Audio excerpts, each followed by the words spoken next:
que foi essa tua mudança assim para a questão do Forex? Eu vi que você falava muito do mini índice, mini dólar, né? Era o que a gente falava mais de swing trade, day trade, né? Sim. E como é que foi a mudança assim por Forex? Porque às vezes a gente tem que entender um pouco mais a moeda, como é que funciona, porque a gente fica tão ambientado, né, com o dólar e o índice e não dá tempo às vezes de você olhar outro mercado. Porque, poxa, todo dia tu vai ver como é que é a projeção de movimento, o que está acontecendo, notícias. Como é que você foi pro Forex? Que eu achei muito maneiro que tu foi. E assim, falei, cara, o Forex, como eu tô em Orlando, o Forex, eu acho que para mim, eu não tenho que usar VPN para operar aqui no Brasil, o Forex eu acho que vai ser uma solução boa para mim. Sim. Então, o Forex tem que ficar ligado só que nos Estados Unidos ele é igual no Brasil. Ele não é regulado pela agência, pela SEC, igual no Brasil não é pela CVM. Então lá você pode ir para o mercado internacional como ações, por exemplo, o próprio S&P, tem muita gente que opera, ou Dow Jones, já operei petróleo também. Então vale a pena você ficar de olho para ver as alternativas que tem. Tem muita coisa, né? Tem muita coisa para operar. Então assim, eu sou a favor de continuar o que está dando certo.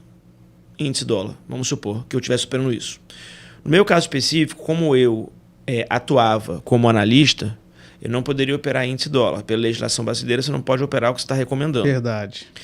E eu queria operar muito, muito, muito, muito. Eu li, né, o livro do Nassim Taleb, né, Skin the Game, Arriscando a Própria Pele, tradução livre aqui para o Brasil, que numa parte do livro ele fala assim, poxa, você é um analista, você faz recomendação, mas você não entra naquela recomendação que você faz, então você é um fake. Aí nessa hora, parecia que ele estava falando comigo.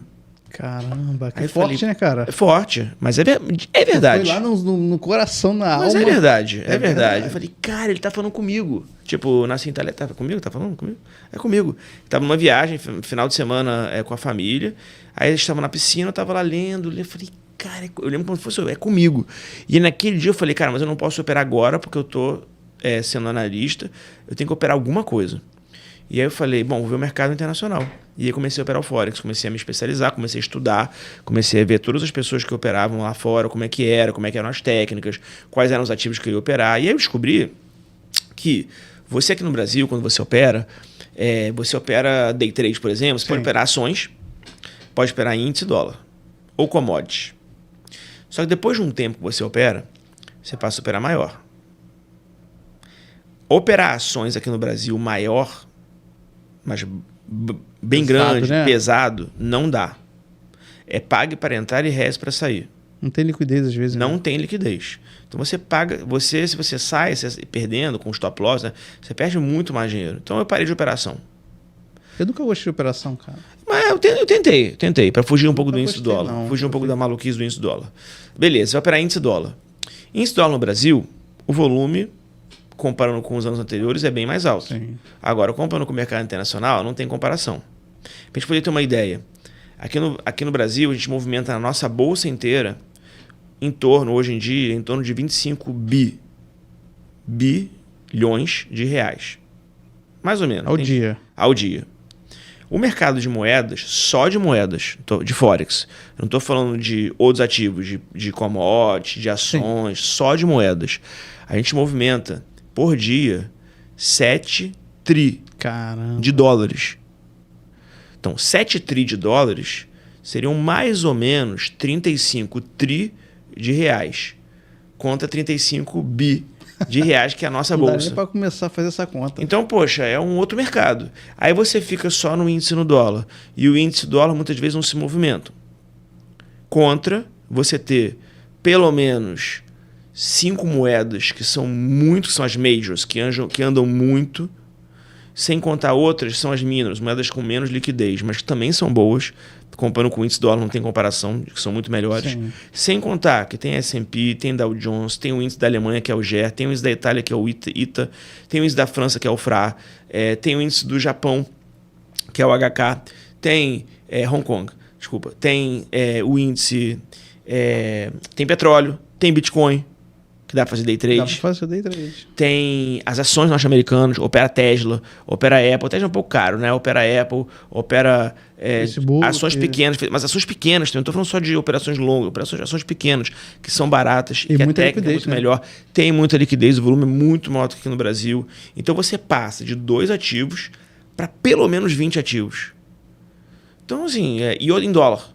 Em dólar, né? Em 24 horas. Aqui eu estou de 9 às 6. Mesmo assim, a partir de 1 da tarde, já não está bom. É uma hora do almoço, né? Famosa hora do almoço, operar Bitcoin é ótimo.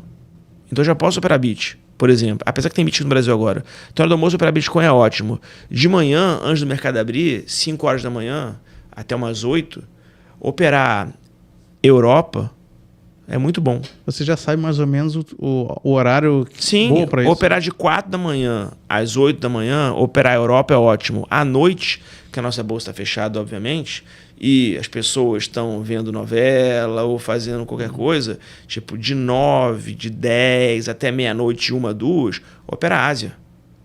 Pô, tem saídas, né, cara? Você tem muita coisa para operar, muita. Então você pode operar a qualquer hora do dia, de madrugada, de noite, de manhã. Entendeu? Então, opera de manhã também, opera lá fora de manhã, quando abre os Estados Unidos, 10h30 da manhã, o mercado do mundo todo anda. Sem contar que você está no mundo, você está conectado com o que está acontecendo no Japão, que agora ele pressionou, tirou os juros, que era negativo, deixou os juros andar agora, e com isso o dólar está subindo, e com isso o Nikkei está caindo. Caramba, eu tô falando de Nikkei, nunca imaginei que eu fosse falar de Nikkei na vida. Nikkei. Entendeu?